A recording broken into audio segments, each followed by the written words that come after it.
Magnet picks up Quantic, a 3 versus 3. Magnet's in the site. Legion, he can't see what's happening as Blitz picks up another one in 2-on-3. Lunametal will fall. It's all up to Ysera, but no! Neo, as that'll be it.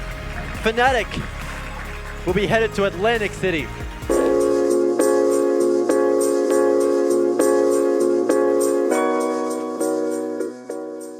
I'm Ethan Rizraz Lomwell. I'm a fragger / entry fragger for Fnatic's R6 team. I'm Etienne Magnet Russo. I am the captain and IGL for the Fnatic Rainbow Six team. I play support and roaming on defense. Rizraz and Magnet have flown up from Australia to Atlantic City, New Jersey, where they are on boot camp for the Rainbow Six Pro League finals. I'm DevMartyr from Talking Siege, and I sat down to chat with the Fnatic squad about the upcoming competition. Our routine basically starts off with team breakfast. Straight after that, we usually head to our specified boot camp room and have fun, play Fortnite, Battlefield, Siege, whatever we can do to just enjoy ourselves before going into a few hours of practice, and then after that, following that, we go into a couple more hours of scrimming North American teams. Fnatic has helped us in so many different ways, especially like the boot camp. Due to our boot camp, we'll be able to get a lot of practice in. We'll be able to play a lot of the top teams before allocated scrim days, before the actual event. There's financial support, there's like just support in general. If we have any queries regarding anything like media or just any little problems that we have, we can talk to them and they'll help us. They'll help us out a lot. Other than teams like FaZe and EG towards the finals, I think Liquid might be one of our biggest challenges. Obviously, they'll be looking for revenge from the Invitational, and I'm sure they have studied us quite in depth. Since we are facing them first and there is no lower bracket or second chance, I feel like there's going to be a lot of pressure on us to make sure that we can back ourselves up from Invitational and beat them the second time. I think our biggest challenge will be actually turning up on stage.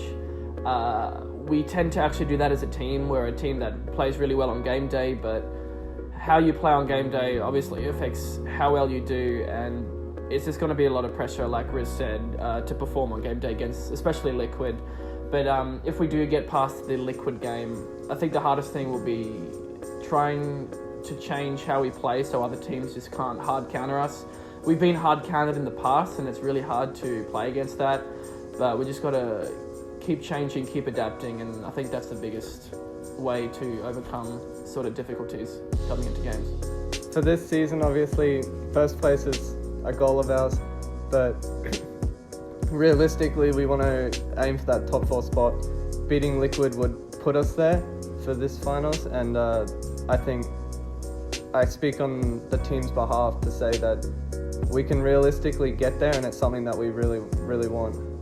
We usually take everything one step at a time, so it'll be like, okay, we'll make this Pro League finals. We've done that. Next step, top 4. If we make that, next step, top 2. Just one step at a time, and that's pretty much how we get everywhere.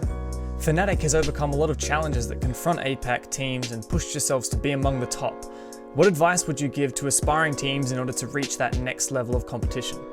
I think a big thing, especially in APAC and mainly ANZ, is to just stick together. Like, these teams make roster changes all the time, and you really just can't be the best if you're making roster changes all the time. Sticking together and actually putting in the time to find out what's working and what's not is what I think is a really quick but tough way to success. Also, a lot of teams just seem to get caught up about, oh, we win scrims. Like, scrims, you need to learn. Like, you need to lose scrims. You want to lose scrims to get better. You shouldn't be boasting about winning scrims. Like, it's all about the win or learn mentality. If you win, cool, you know what worked. But if you are getting beaten and you're getting smashed by other teams, then you can really change how you play and just improve overall as a team. Dropping like one person out every now and again due to like mentality or attitude is like reasonable, but if someone is underperforming, as say a support player isn't fragging, there's no reason for you to roster change a team. They are a support player, they aren't really supposed to be fragging, and teams that do drop 2 people because they don't frag are not going to succeed. What's your favourite thing about coming to this international LAN of Atlantic City? What are you most looking forward to heading into the event? It is quite a bonding session, especially for Neophyter on our team who hasn't had an international LAN before. The large 20-hour flight, it isn't fun, but it is a bonding session to see like who has the longest patience in the team, who can deal with each other the longest. But personally, I think the most enjoyable thing about coming to these events is just being able to hang out as a team, as friends, rather than being online and like alone in a room, a dark room.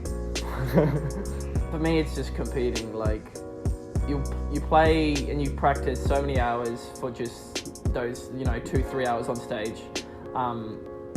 There are just certain times when you just don't feel nervous at all and you're just like perfectly calm on stage and you're there with your team.